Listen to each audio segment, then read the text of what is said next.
Hello students, this is Professor McDermott with your video introduction to our ninth and last module of the course. Chairs for this module will be Chantel Johnson for Group 1, Latasha Palmer for Group 2, and Sandy Sellers for Group 3. We are getting a little bit of a late start on this module, but I don't think it will be a problem. This was an exceptionally long module to begin with. And also, I'm going to make your last day for your initial post the ninth day of the module, not the sixth as usual. So to get full credit, or the chance at full credit, you need to make your posts by 11:59 p.m. on Saturday, November 26th. So that should give us plenty of time. Let's recap your discussions, and then we'll have several more important announcements at the end.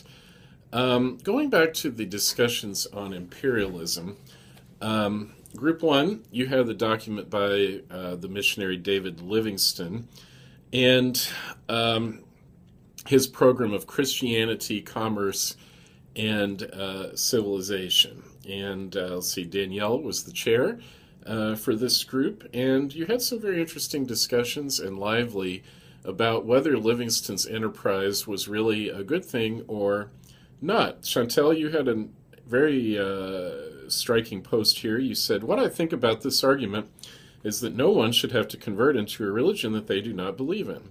An individual should have a choice in what they choose to convert in or believe in. From a personal standpoint, I believe that the British wanted to convert the Africans into the religion of Christianity so that they can brainwash them into doing anything during this particular time. If they instilled certain things into the Africans, maybe the Africans may listen to them, which would lead to the Africans learning their way of life. It is selfish for the British or anyone to make another race convert into a religion for their own selfish reasons." All right. Most people, though, in the group seemed to think it was all right that David Livingstone was sharing his religious ideas with the Africans, provided that the Africans were not being forced to convert to Christianity. However, Riva, you made a very interesting point. You said, "I do not have a problem with the British sharing Christianity or trading with Africa, but they should not be tied together. The Africans should have been allowed to live how they saw fit. When commerce is tied to religion, money comes into play, and some could feel they could buy their way to heaven, or religion could be withheld if they did not have enough to pay. Trade can be influenced by who is more religious. Missionaries could be sent without any ties to commerce." Okay, interesting points, Group 1.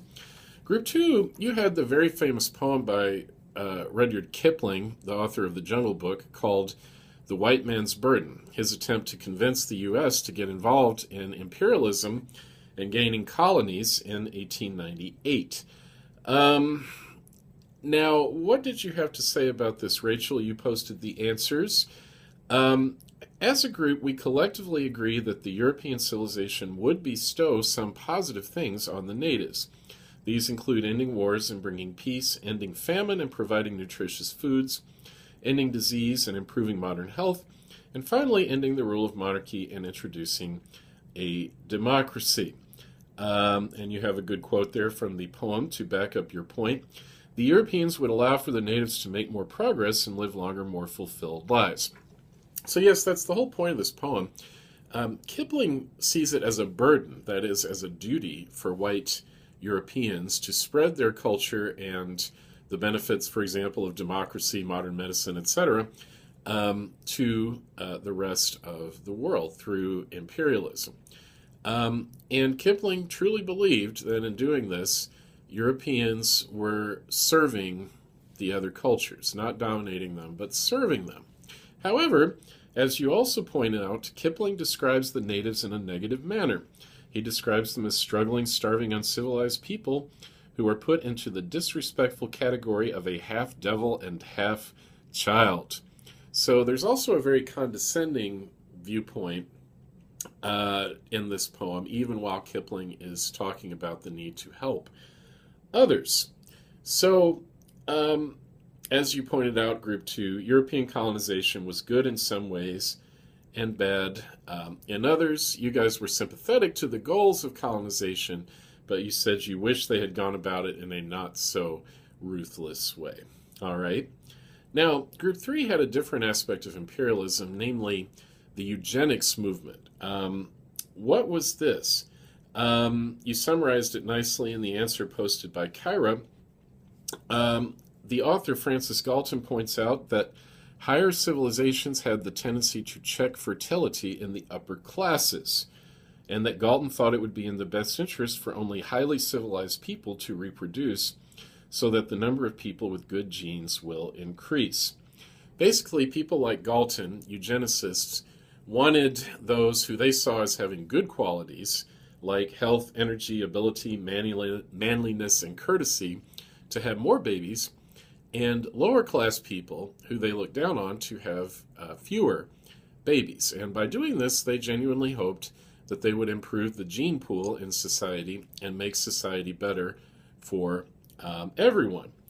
You had some very good and honest reactions to this program of the eugenicists. Kyra, you said, now that I think about it, I don't agree with Galton because everyone in society can't live up to the standards of a selected group of people who set those standards. No one is perfect, and there's no need to try to force it. Every individual makes up society, not just those who have good genes. There are different levels in our society. Therefore, we cannot have everyone in the upper superior classes. We need those in the middle and lower classes in order for the nation to thrive. And Stephanie put it this way: unlike Galton, I believe it is our religious duty to improve society by viewing people as God views them, living in a competitive world where power and youth are exalted and wanted by most. A lot of people do whatever it takes to get their way or to get ahead in this world, often trampling on those who are weaker. I do not condone that behavior or develop a negative view of those who need assistance. We should all respond to the needs of others, and by doing so, we experience the joy of caring for them, regardless of their limitations. And that is, in my opinion, our religious duty. Because Galton thought it was a religious duty to promote eugenics. But those are very eloquent words, Stephanie. All right.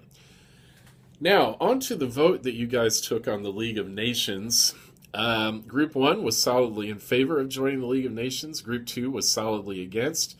And in Group 3, they voted no just by a whisker, by one vote. So you see that even almost 100 years later, this is still a very contentious issue in the society, whether America should have joined the League. All right, very interesting.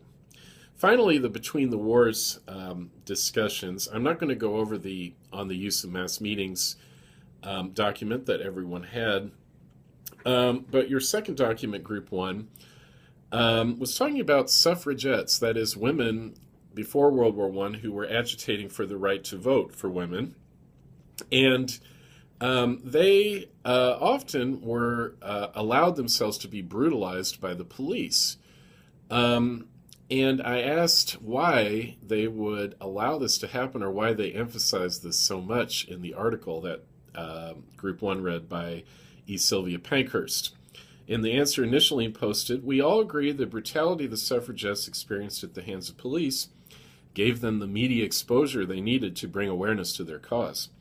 Jack raised the point that gaining the sympathy of the public was important to them gaining support.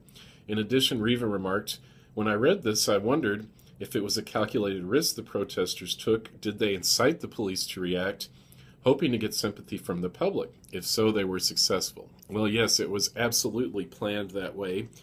Images of police beating up on women who were seen as helpless and frail at that time and unable to defend themselves were terrible PR for the government and great PR for the women's suffrage movement. Anytime you have a nonviolent campaign of civil disobedience, they're going to use this strategy and actually seek to suffer and to be the victims of violence, because that dramatizes the oppression that they're trying to protest. We see this in Birmingham, Alabama in 1963 in the Civil Rights Movement. So when nonviolent protesters are brutalized, that is the best way to get sympathy for that cause. So it was very much a calculated strategy. Group 2, you had a document by Sigmund Freud, writing after World War I, Thoughts for the Times on War and Death. And Freud is talking about how Europeans have become disillusioned by the war. So I asked, what were the illusions that Europeans had about themselves before the war? Saloni, you had a good post. They had expected these people to succeed in discovering another way of settling misunderstandings and conflicts of interest. Within each of these nations, high norms of moral conduct were laid down to the individual, and all were forbidden to make use of the immense advantages to be gained by the practice of lying and deception in the competition with their fellow men. So basically, before World War I, Europeans really believed they had reached the highest level of civilization, an almost perfect civilization in which they had their darker impulses under control, and they were leading a perfectly civilized life. But World War I ripped that illusion out of their minds in the most bloody and forceful way. And Freud talks about the disillusionment that brought on when people realized they really perhaps weren't that civilized after all. And you see that in the art and culture of the post-World War I era, where people turn away from the past, from traditions, and lead in what it was in some ways a kind of hopeless life. All right, on to group 3. You had another document by Hitler, another section of Mein Kampf. Austin, you summed up this section quite well. Mein Kampf, or My Struggle by Hitler, is his autobiography, of course, of his struggles. His thoughts and ideas on old arguments favor social Darwinism and eugenics. Hitler says it is a half measure to allow incurably ill people the permanent possibility of contaminating the other healthy ones. We can see how Hitler supports social Darwinism, which is essentially natural selection, where people compete in the survival of the fittest. So in other words, like the eugenicists, like the social Darwinists, the Nazis set out to eliminate the weaker individuals so that the race, the gene pool, could be built up into something stronger, into a master race, one that would win this competition for survival, according to social Darwinism. And so we'll see how that played out during the Holocaust in some of the readings that we're going to have during Module 9. Okay, nice job, everybody.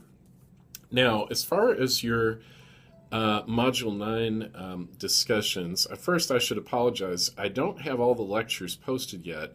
The ones on the Cold War I have not posted yet, but I think you'll have plenty to chew on between the World War II lecture, the 2 Leni Riefenstahl videos, the Holocaust documents, and all the discussion questions for those. So start with those, and by the time you've caught up on that, I will have those Cold War lectures posted sometime this weekend.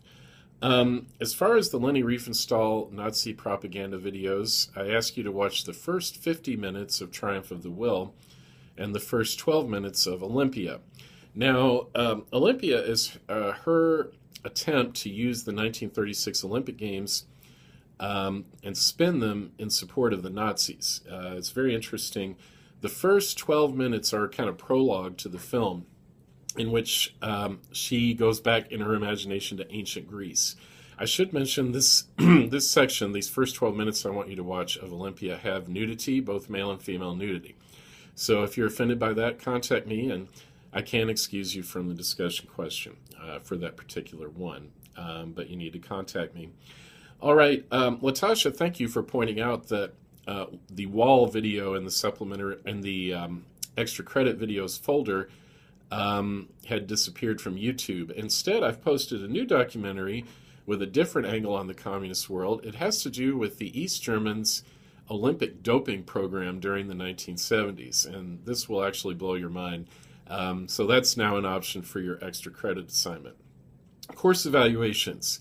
The link at the bottom left of our D2L course page is now working, and that is the easiest way to do your course evaluations, logging in with your own username and password. So I hope you will all take a few minutes to do that. I'd be very grateful.